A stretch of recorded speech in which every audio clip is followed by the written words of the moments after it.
अस्सलाम वालेकुम। आज हमारी फिर हाज़िरी थी यहाँ पे। दो तीन चार केसेस में थी। एक तो 9 मई के लिए हम आते हैं, हम हाज़िर होते हैं बेल के लिए, प्री अरेस्ट बेल के लिए। हम तो बड़े महीनों से चाह रहे हैं कि इसकी ट्रायल शुरू की जाए, लेकिन जो आयो आते हैं उनके पास कोई शवाहिद ही नहीं है कि वो पेश ही नहीं होते। अब जब हम आते हैं वो कहेंगे कि जी शामिल तफ्तीश मुकम्मल हो गई है। अब पहली दफ़ा उन्होंने कहा है कि 9 मई के लिए शामिल तफ्तीश मुकम्मल हो गई है और शायद अब हमें बेल मिल जाए, लेकिन हमें बेल नहीं है जिसके लिए हम यहाँ जज को अपील कर रहे हैं। हम जज को अपील कर रहे हैं कि आप ये केसेस ट्रायल के अंदर लेकर आएँ। जब ट्रायल शुरू होगा तो फिर ये जो प्रोसिक्यूशन है उनको सारे एविडेंस पेश करना पड़ेगा कि 9 मई में जो आप 1.5 साल से कई हज़ार घंटे लोगों के ज़ाया करवा रहे हैं, यहाँ पे आप माशाल्लाह इसलिए खड़े होते हैं क्योंकि कई 100 लोग अंदर खड़े होते हैं। हर महीने 2-2 दफ़ा लोगों की ज़िंदगियाँ जो ज़ाया करवा रहे हैं, अगर आप ये ट्रायल शुरू करवाएं और इनसे शवाहिद मांगें, जब शवाहिद पेश करने का वक्त आएगा, यकीन करें जज भी शर्मिंदा हो जाएंगे कि क्यों हम 1.5 साल 2 साल लोगों की ज़िंदगियों के ज़ाया कर रहे हैं। ठीक है, बाकी अब रह गया 5 अक्टूबर था। अब 5 अक्टूबर को लाहौर के अंदर अभी ना यहाँ एहतजाज हुआ, यहाँ तो कंटेनर सिटी बनी हुई थी, और 4 अक्टूबर को हमें अरेस्ट कर लिया गया था इस्लामाबाद में, और 5 अक्टूबर में अब हम यहाँ पे हमारे ऊपर केस है। और मैंने तो आज लॉयर्स को कहा कि देखें, अगर यही हमारे इंसाफ का निज़ाम है कि आप अपने इंसाफ का निज़ाम का भी मजाक उड़ाते हैं। आप कहते हैं कि जी 5 अक्टूबर को वो जज पूछ रहा था कि आपने इनका क्या कसूर है, आपने 5 अक्टूबर को किस चीज़ में अरेस्ट किया है। तो वो जो इन्वेस्टिगेशन ऑफिसर था उसने कोई दफात बता दी, कौन सी थी, 109।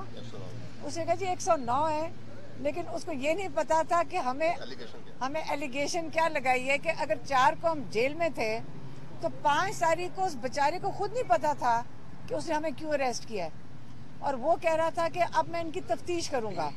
भाई अक्ल की बात है कि तुम्हारे अपने भाइयों के पास में थी, मैं और उज़्मा, डॉक्टर उज़्मा, हम इस्लामाबाद में हिरासत में थे। अब ये हमें कह रहा है कि मैं इनकी तफ्तीश करूंगा, तो मुझे अगर मैं कहूँगी मैं हिरासत में, वो मेरी बात मानेगा? क्या पता वो मेरी बात ना माने। तो ये जो इंसाफ के निज़ाम का तमाशा है ये हम सारे देख रहे हैं, और आज हमें मेरे ख्याल में निज़ाम को भी शर्म आ रही होगी कि आजकल कैमरों के सामने निज़ाम का सिस्टम खुल रहा है। तो ये अच्छा है कि हम लोगों के ज़रिए सारे पाकिस्तान में जिस किस्म की यहाँ तफ्तीश होती है, जिस किस्म का निज़ाम है, हमें ये तो समझ आ गई कि इसकी बहुत बड़ी, एक कहते हैं ना कि बहुत ज़्यादा तब्दीली की ज़रूरत है इस निज़ाम को। हम सारे इस पर अब इत्तफाक करेंगे और सारे इसके ऊपर, कहते हैं ना कि वोट लेना ना किसी ने, तो ये कहे कि हम अपने इंसाफ का निज़ाम को ठीक करेंगे।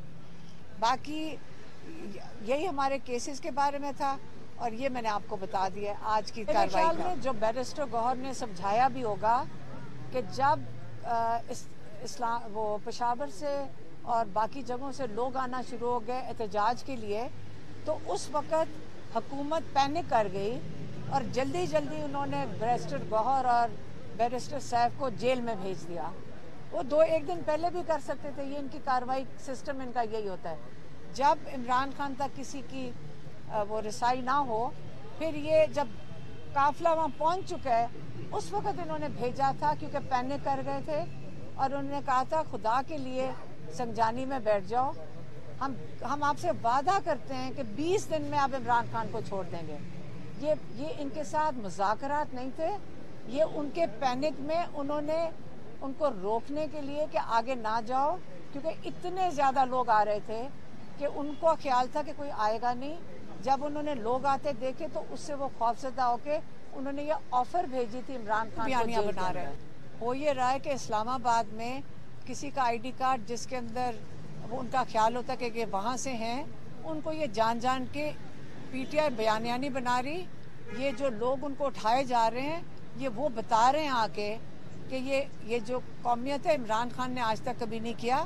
عمران خان واحد وہ شخص ہے جو پوری قوم کو جوڑ کے ایک فیڈریشن بنا کے چلا رہے ہیں, جنہوں نے کہا کہ لا الہ الا اللہ پاکستان کا مطلب کیا, لا الہ الا اللہ. یہ آپ یاد رکھیں, اور آپ سب کو پتہ ہے بہت بڑا بہت عظیم لیڈر ہے جس نے اس ملک کو جوڑ کے رکھا ہوا ہے, اور ہمیں سب کو اس کی قدر کرنی چاہیے.